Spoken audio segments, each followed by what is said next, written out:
लाल बाल पाल, भारतीय क्रांतिकारी राष्ट्रवाद के शिल्पी।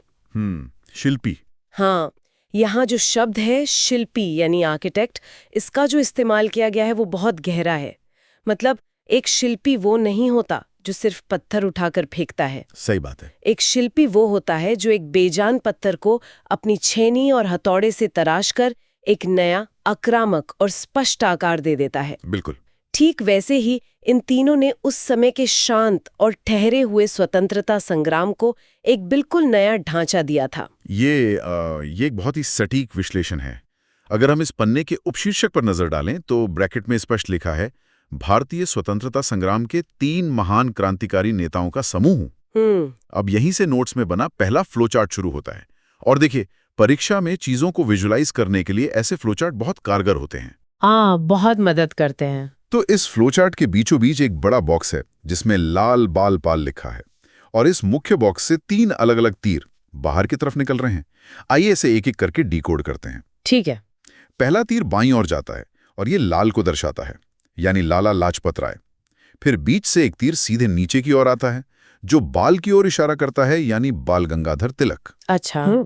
और अंत में दाहिनी ओर जाने वाला तीसरा तीर पाल की ओर जाता है, जिसका अर्थ है बिपिन चंद्र पाल। ये साधारण सा दिखने वाला फ्लो चार्ट दिमाग में एक तस्वीर छापने के लिए सच में बहुत बढ़िया है। और इसी पन्ने के बिल्कुल नीचे मैंने देखा कि 2 बड़े स्टार मार्क वाले बुलेट पॉइंट्स हाईलाइट किए गए हैं। हाँ, वो बहुत जरूरी हैं। पहला बिंदु कहता है कि इन तीनों नेताओं ने मिलकर भारतीय स्वतंत्रता आंदोलन को नई दिशा दी। और दूसरा बिंदु कहता है आंदोलन को उग्र राष्ट्रवाद यानी एक्सट्रीमिस्ट फेज की ओर मोड़ा। यहाँ थोड़ा रोककर इस उग्र राष्ट्रवाद को समझना बहुत जरूरी है। अक्सर लोग उग्र शब्द सुनकर इसे सीधे हथियारों या हिंसा से जोड़ लेते हैं। क्या नोट्स में इसका यही अर्थ है? देखिए, ये एक बहुत ही बड़ी गलतफहमी है जिसे परीक्षा की तैयारी करने वाले छात्रों को तुरंत दूर कर लेना चाहिए। अच्छा। हाँ, यहाँ उग्र राष्ट्रवाद का मतलब बिना सोचे समझे हिंसा करना बिल्कुल नहीं था। नोट्स में इसे जिस संदर्भ में दर्शाया गया है उसका अर्थ है अपनी मांगों को लेकर आक्रामक और स्पष्ट होना। मतलब अपनी बात मजबूती से रखना। बिल्कुल।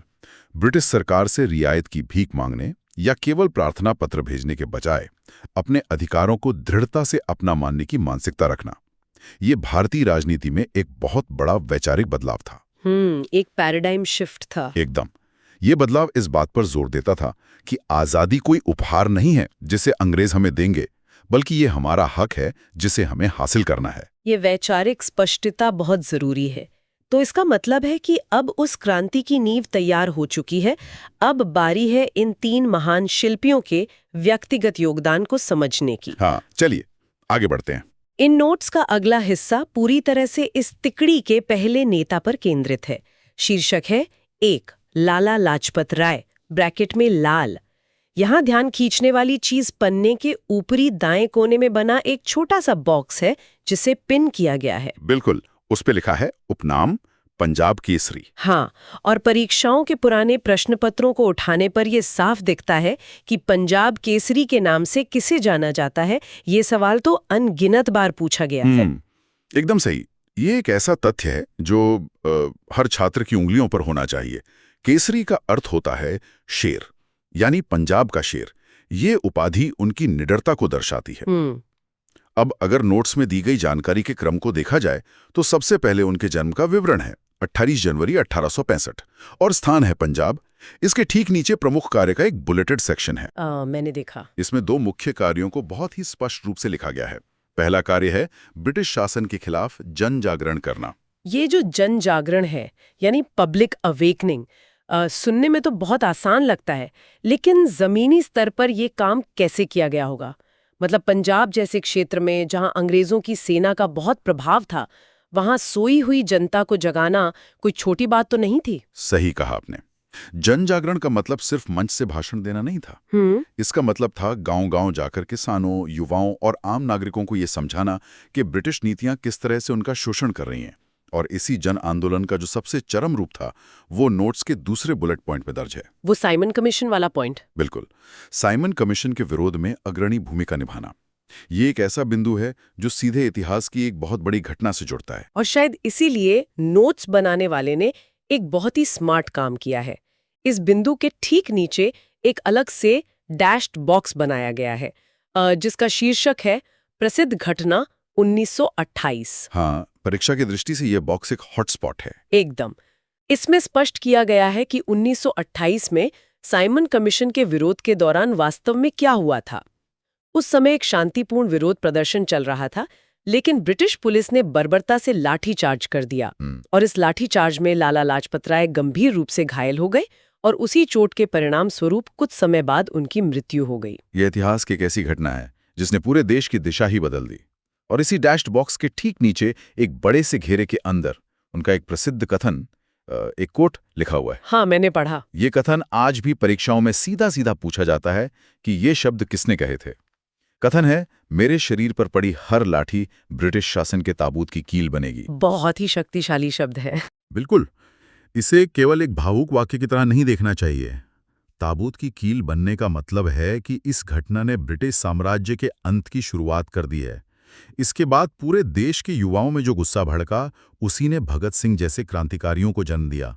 छात्रों को यह कथन शब्दशः याद रखना चाहिए। सही बात है। लाला लाजपत राय ने जहां जमीन पर अपनी जान की बाजी लगाकर संघर्ष किया, वहीं इस पूरे आंदोलन को एक ऐसे व्यक्ति की जरूरत थी जो इसे पूरे देश का एक संगठित जन आंदोलन बना सके। और यही नोट्स में दूसरे बड़े नेता की एंट्री होती है। अगला शीर्षक है 2, बाल गंगाधर तिलक। ब्रैकेट में बाल। पिछले हिस्से की तरह ही यहाँ भी ऊपरी दाएं कोने में एक उपनाम वाला बॉक्स पिन किया गया है। हाँ, लोकमान्य। बिल्कुल।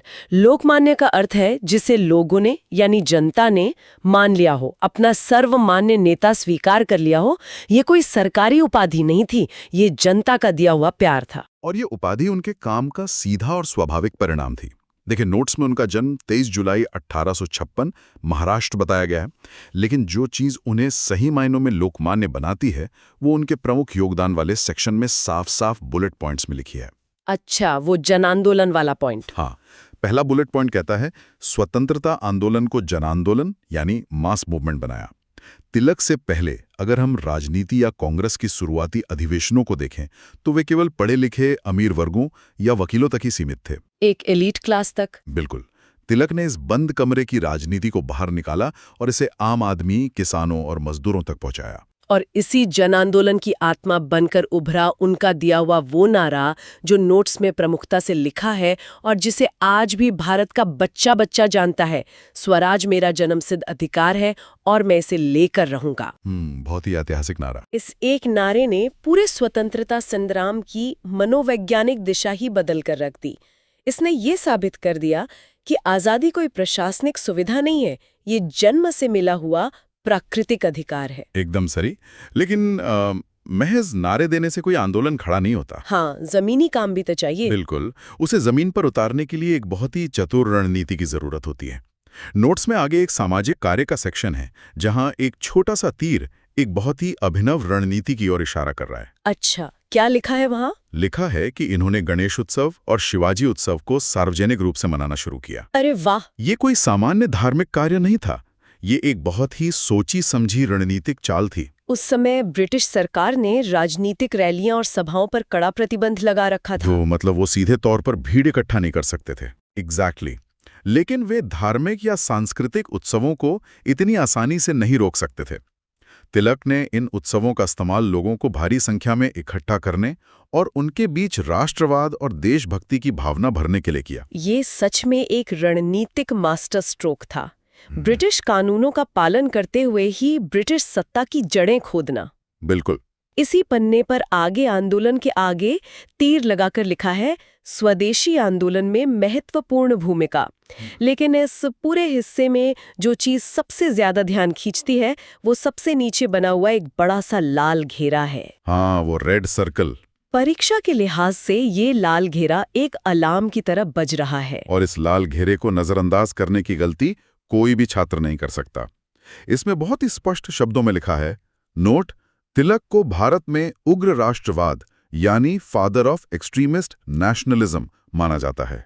परीक्षाओं में ये प्रश्न अक्सर घुमा फिराकर पूछा जाता है। कई बार विकल्पों में लाला लाजपत राय या बिपिन चंद्र पाल का नाम देखकर कंफ्यूजन पैदा हो जाता है। लेकिन ये नोट एकदम स्पष्ट करता है कि उग्र राष्ट्रवाद के जनक की उपाधि बाल गंगाधर तिलक को ही दी जाती है। लेकिन यहाँ एक बात थोड़ी खटकती है, या कह लें कि एक सवाल खड़ा होता है। क्या? अगर तिलक ही उग्र राष्ट्रवाद के जनक थे, तो फिर लाला लाजपत राय और बिपिन चंद्र पाल की भूमिका को हम तिलक के ही बराबर क्यों रखते हैं? इस तिकड़ी में बाकी दोनों का क्या विशेष योगदान था? ये एक बहुत ही शानदार सवाल है। इसे ऐसे समझा जा सकता है कि तिलक वो मुख्य इंजन थे जिन्होंने इस विचारधारा को शुरू किया और जमीनी संगठन तैयार किया। अच्छा।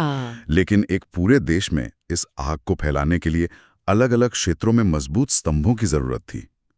लाला लाजपत राय ने इस उग्र राष्ट्रवाद को पंजाब की आक्रामक संस्कृति के साथ जोड़ा और बिपिन चंद्र पाल ने इसे एक ठोस बौद्धिक और दार्शनिक आधार दिया। मतलब तिलक जनक थे, लेकिन बिना इन दोनों के ये विचारधारा एक अखिल भारतीय स्वरूप कभी नहीं ले पाती। ये स्पष्टीकरण बहुत सी चीजों को आसान कर देता है। एक ने आंदोलन खड़ा किया, दूसरे ने उसे ऊर्जा दी, और अब बारी है तीसरे स्तंभ को समझने की, जिसने इसे एक वैचारिक दिशा दी। बिल्कुल। नोट्स का अगला हिस्सा है 3, बिपिन चंद्र पाल ब्रैकेट में पाल। ऊपरी दाएं कोने का पिन वाला बॉक्स यहाँ भी मौजूद है, लेकिन उपनाम बिल्कुल अलग है। यहाँ लिखा है क्रांतिकारी विचारक, यानी रेवोल्यूशनरी थिंकर।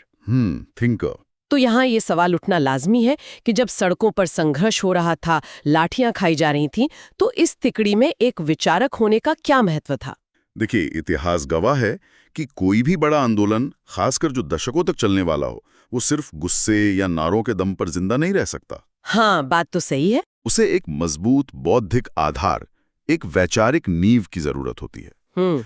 अगर विचारक न हो तो आंदोलन बहुत जल्दी भटक सकता है या बिखर सकता है। बिपिन चंद्र पाल ने वही वैचारिक दिशा देने का काम किया। अच्छा। उनका जन्म 7 नवंबर 1858 को बंगाल में हुआ था। नोट्स में उनके प्रमुख कार्य के तहत 2 चीजों पर बहुत जोर दिया गया है। पहला है स्वदेशी और बहिष्कार आंदोलन का जोरदार समर्थन, और दूसरा है राष्ट्रीय शिक्षा और आत्मनिर्भरता पर बल देना। ये जो राष्ट्रीय शिक्षा वाला बिंदु है, ये बहुत दिलचस्प है। यानी वो सिर्फ ये नहीं कह रहे थे कि अंग्रेजों की चीजों का विरोध किया जाए, बल्कि वो एक समानांतर, एक पैरेलल व्यवस्था खड़ी करने की बात कर रहे थे। बिल्कुल। जब आप बहिष्कार का नारा देते हैं और कहते हैं कि सरकारी स्कूलों का बहिष्कार किया जाए, तो जो छात्र स्कूल छोड़ेंगे उनका क्या होगा? उनका भविष्य तो अधर में लटक जाएगा। एग्जैक्टली। उनके भविष्य के लिए एक स्वदेशी विकल्प देना जरूरी था।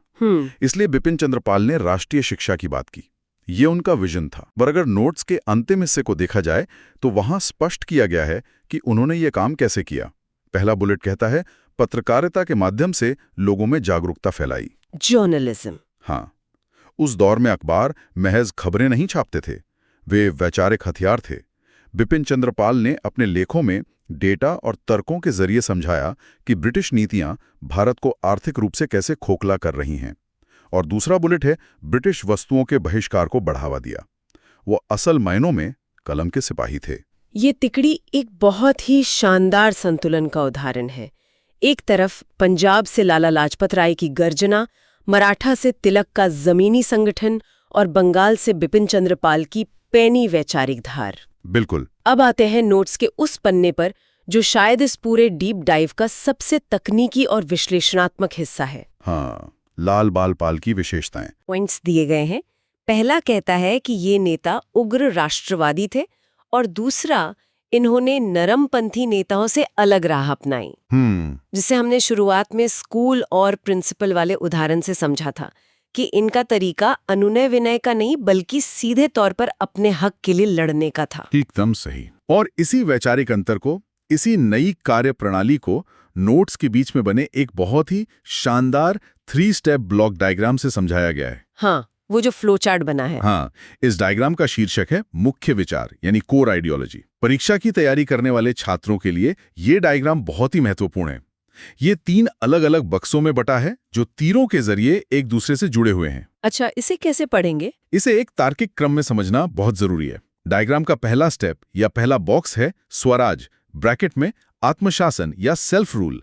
ये उनका अंतिम लक्ष्य था, अपना राज। ठीक है, फिर दूसरा बॉक्स। अब यहां से एक तीर निकलता है और दूसरे बॉक्स की ओर जाता है, जिस पर लिखा है स्वदेशी, यानी देशी वस्तुओं का उपयोग। मतलब अगर स्वराज चाहिए तो अपने देश की चीजों पर निर्भर होना पड़ेगा। लॉजिकल है।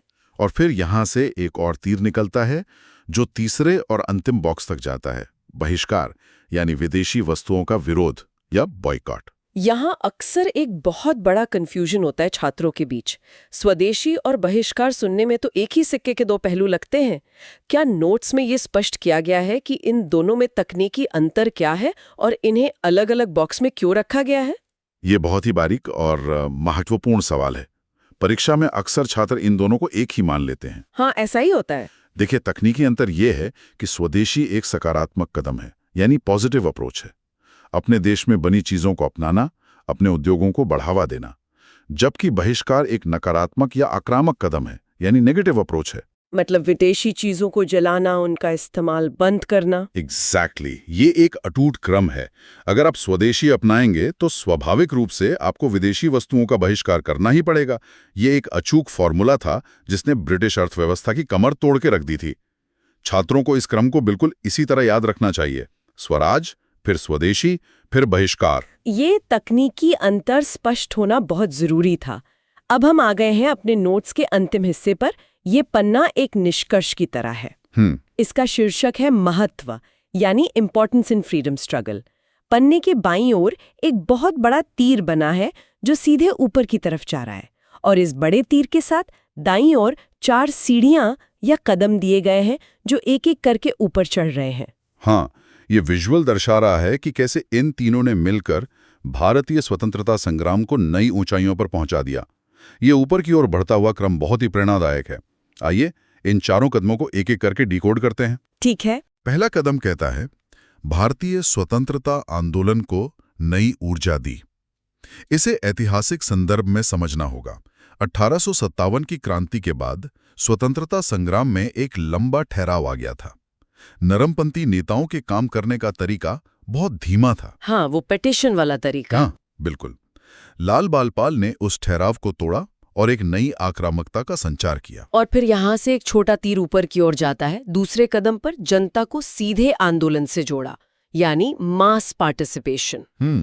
जैसा कि हमने पहले भी चर्चा की, उन्होंने राजनीति को एलीट क्लास के ड्राइंग रूम से निकालकर सड़कों और खेतों तक पहुंचा दिया। और फिर तीसरा कदम जो ऊपर की ओर जाता है, युवाओं में देशभक्ति की भावना जगाई।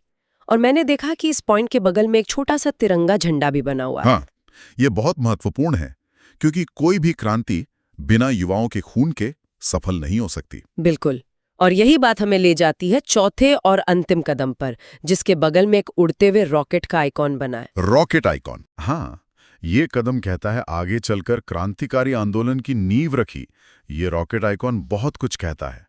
ये दर्शाता है कि लाल बालपाल ने जो जमीन तैयार की, जो उग्र विचारधारा फैलाई, उसी की बुनियाद पर बाद में भगत सिंह, चंद्रशेखर आजाद और आजाद हिंद फौज जैसे सशस्त्र क्रांतिकारी आंदोलन एक रॉकेट की तरह आसमान में उड़ पाए।